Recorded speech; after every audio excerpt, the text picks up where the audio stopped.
गरीबों का मसीहा कहे जाने वाले पप्पू यादव जो दूसरे का सुख दर्द में लोगों का हमदर्द बनकर आंसू पोंछते थे, आज गरीबों का मसीहा के आंखों में आंसू देखकर पूरे बिहार के लोगों के आंखों नम हो गई। पूर्णिया सांसद पप्पू यादव के पिता चंद्र यादव का मंगलवार सुबह निधन हो गया। वे 80 साल के थे।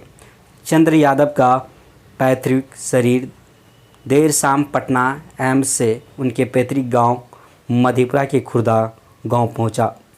मधेपुरा में आनंद मार्ग में रीति रिवाज के अनुसार उनका अंतिम दाह संस्कार किया जा रहा है। पप्पू यादव ने पिता को मुख अग्नि दी। कांग्रेस नेता राहुल गांधी ने पप्पू यादव को फ़ोन कर उन्हें सांत्वना दी। वहीं पप्पू यादव ने कहा कि मेरा सब कुछ खत्म हो गया। पिता के जाने के बाद मेरे पास कुछ नहीं बचा। पिछले कुछ दिनों से वो बीमार चल रहे थे। 8 सितंबर को उन्हें पटना एम्स में एडमिट कराया गया था। निधन की जानकारी सांसद पप्पू यादव ने खुद सोशल मीडिया पर दी।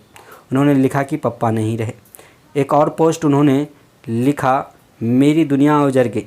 मेरे सृजनकर्ता आदर्श, मेरे विचार केंद्र, मेरे प्रेरणा स्रोत, मेरे पथ प्रदर्शक, मेरी शक्ति के उत्स पिताजी नहीं रहे। पप्पा आपके बिना मैं कुछ नहीं। पप्पू यादव ने सोशल मीडिया पर अपने पिता के बारे में लिखा कि वह सिद्धांतों के पक्के इंसान हैं, जिन्होंने कभी इंसानियत के मूल्यों से समझौता नहीं किया। आपातकाल के दौरान जब आनंद मार्ग की विचारधाराओं को दबाने की कोशिश की जा रही थी, तब उन्हें अंडरग्राउंड होना पड़ा। उन्होंने कभी अपने विचारों को कमज़ोर नहीं पड़ने दिया। उनका जीवन संघर्षों से भरा रहा। उनके विचारों में हमेशा प्रेरित होते रहा। सन 1977 से 2001 तक कुमारखंड प्रखंड के इसराइन खुर्द पंचायत के मुखिया रहे। 84 में एक बार लोकसभा और विधानसभा का चुनाव भी लड़ा, लेकिन जीत नहीं पाए। वह आनंद मार्ग से जुड़े हुए थे। एक आनंद मार्ग स्कूल भी चलाते थे, जिसमें वह प्रधानाध्यापक थे। सन 1977 में आपातकाल के दौरान आनंद मार्ग की विचारधारा को दबाने की कोशिश हुई थी। उन्होंने अंडर ग्राउंड होकर काम किया। मधेपुरा के कुमारखंड प्रखंड के खुर्दा स्थित पैतृक गांव में लगभग 8 बजे पप्पू यादव के पिता चंद्र नारायण की आरती लाई गई थी।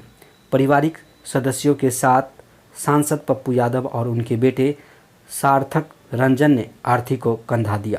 पप्पू यादव के पिता चंद्र नारायण यादव का पैतृक शरीर शाम 3:30 बजे के करीब पूर्णिया कोर्ट से उनके निजी आवास पर पहुंचा। वहां बिहार सरकार में मंत्री लेसी सिंह, पूर्व सांसद संतोष कुशवाहा, विधायक विजय खेमो समेत कई राजनीतिक चेहरे श्रद्धांजलि देने पहुंचे। पप्पू यादव ने पिता को समाज का सिपाही बताया। पप्पू यादव ने सोशल मीडिया पर बताया कि उनके पिता समाज के सिपाही थे। उन्होंने समाज में अलख जगाने के लिए स्कूल का निर्माण कराया, खुद हेडमास्टर बने और लोगों को शिक्षित किया। वह कोसी इलाके से विधानसभा और लोकसभा का चुनाव भी लड़ चुके हैं। हालांकि वो कभी चुनाव नहीं जीत पाए। अपने पिता के साथ पप्पू यादव का इमोशनल वीडियो सामने आया था। पूर्णिया से लोकसभा चुनाव निर्दलीय जीतने के बाद भी पप्पू यादव का अपने पिता के साथ इमोशनल वीडियो सामने आया था, जिसमें उनके पिता बेड पर बैठे हैं और पप्पू यादव उनके चरणों के पास। इस वीडियो में सांसद और उनके माता पिता बहुत भावुक नजर आ रहे हैं। मैंने अपने पापा में ईश्वर को देखा है।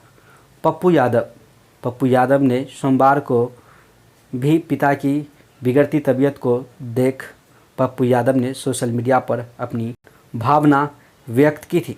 उन्होंने लिखा था कि हमने भगवान की पूजा तो की, लेकिन शायद उन्हें सच्चे मन से महसूस नहीं किया। अगर ऐसा होता तो इंसानियत भी शायद अपने सही स्वरूप में होती। मैंने अपने पप्पा में ईश्वर को देखा। निश्चित सिंहेश्वर विधानसभा से पहली बार आदरणीय पप्पू भैया विधायक बने और हम सौभाग्यशाली हैं, वहाँ के हम भी अभी विधायक हैं। और सिंहेश्वर विधानसभा से पहला विधायक बनने के बाद अभी देश दुनिया में उनको जानते हैं। और मधेपुरा से सांसद रहे, पूर्णिया से लगातार सांसद रहे, उनकी धर्मपत्नी सुपौल से रहे सांसद। तो यहाँ स्वाभाविक है कि बिहार के तमाम कार्यकर्ता और सुपौल, मधेपुरा, पूर्णिया के तमाम जो कार्यकर्ता हैं, जो इनसे जुड़े हुए हैं, जिनको इनसे प्रेम है, तमाम लोग दल बल से ऊपर उठ के आए हैं। और निश्चित हम लोग के हिंदुस्तान में जो कहा जाता है कि चंद्रनारायण बाबू हम लोग के यहाँ है कि उपजे पूत पिता के धर्म है, तो अच्छे व्यक्ति थे और उनके ही धर्म के बदौलत, उनके कर्म के बदौलत आदरणीय पप्पू भैया आज यहाँ तक पहुँचे। कभी उनके पापा से मुलाकात भी निश्चित कई बार बातचीत भी हुई थी पहले? निश्चित वो एकदम संत प्रवृत्ति के लोग थे और हम 2015 में भी बात किए, कई बार मिलने का मौका मिला उनसे और कई बार आशीर्वाद भी दिए। संत विचार के लोग थे। जब मुलाकात होती थी तो क्या कुछ बातचीत होती थी, राजनीतिक बात होती थी, या फिर लोग बताते हैं कि बड़ा मिलनसार थे, सामाजिक थे और शिक्षा से लगाव भी उनका रहा? नहीं ना, मुखिया थे तब भी उनसे मिले थे और विधायक बनने के बाद नहीं मिल पाए संजोग से। आज के दिन उनको याद करते हैं तो फिर क्या मन में बात आती है, उन दिनों को याद करते हैं? नहीं, हमें निश्चित हम भी सौभाग्यशाली हैं कि यहाँ से सिंहेश्वर विधानसभा से पहली बार 1990 में पप्पू भैया विधायक बने और आज देश नहीं दुनिया में इनको जानते हैं और हम वहाँ के विधायक हैं, हमारे विधायक थे, हमारे सांसद रहे हैं। आज हम इस सिंहेश्वर विधानसभा के प्रतिनिधित्व कर रहे हैं तो बड़ी खुशी होता है। इस दुखद घड़ी में हमको जैसे मालूम हुआ तो हम पहुँचे और तमाम लोग देखे कि पूर्णिया, सहरसा, सुपौल, मधेपुरा के लोग भरे हुए हैं। बिहार से भी कई जगह से लोग आए हैं, मैडम से भी पहले आके मिले, तो तमाम सभी संगठन के लोग, सभी दल के लोग यहाँ पहुँचे हुए हैं। पप्पू यादव जी के पिता का अंतिम संस्कार अभी हुआ है, आप गए हुए थे, क्या कुछ कहेंगे? सबसे पहले मैं पिता के तुल्य चंद्रनारायण बाबू को विनम्र श्रद्धांजलि अर्पित करता हूं और एक ऐसे राजनीतिक व्यक्ति की आज क्षति हुई है। एक ऐसे वीर बेटा को पैदा किया है जिसको देश और नहीं देश और विदेश के लोगों ने दिल से चाहते हैं और एक राजनीतिक युग का अंत हो गया और एक ऐसे वीर सपूत को पैदा किया जो कुछ दिन पहले आप देखे होंगे पूर्णिया की धरती से निर्दलीय उम्मीदवार बन के पूर्णिया का सांसद बनने का काम किया। उनकी पत्नी राज्यसभा की सांसद है और कांग्रेस के सचिव भी नियुक्त हुए हैं। मैं उन परिवार के प्रति अपना श्रद्धासुमन अर्पित करता हूं और पूरे कोसी वासियों, पूरे बिहार वासियों से मैं यही उम्मीद करूंगा कि चंद्रनारायण बाबू के लिए निश्चित रूप से श्रद्धांजलि 2 मिनट के लिए निश्चित रूप से होनी चाहिए। और आज लग रहा था कि एक राजनीतिक युग का अंत हुआ है। आप लोगों ने भी देखा होगा खुर्दा आवास पर लाखों की संख्या में हमारे माननीय नेताजी के चाहने वाले लोग 2 बजे दिन से ही 8 बजे 9 बजे रात तक टकटकी लगाकर देख रहे थे कि कब चंद्रनारायण बाबू का पार्थिव शरीर खुर्दा की धरती पर आएंगे और उसका अंतिम दर्शन हम लोग करेंगे।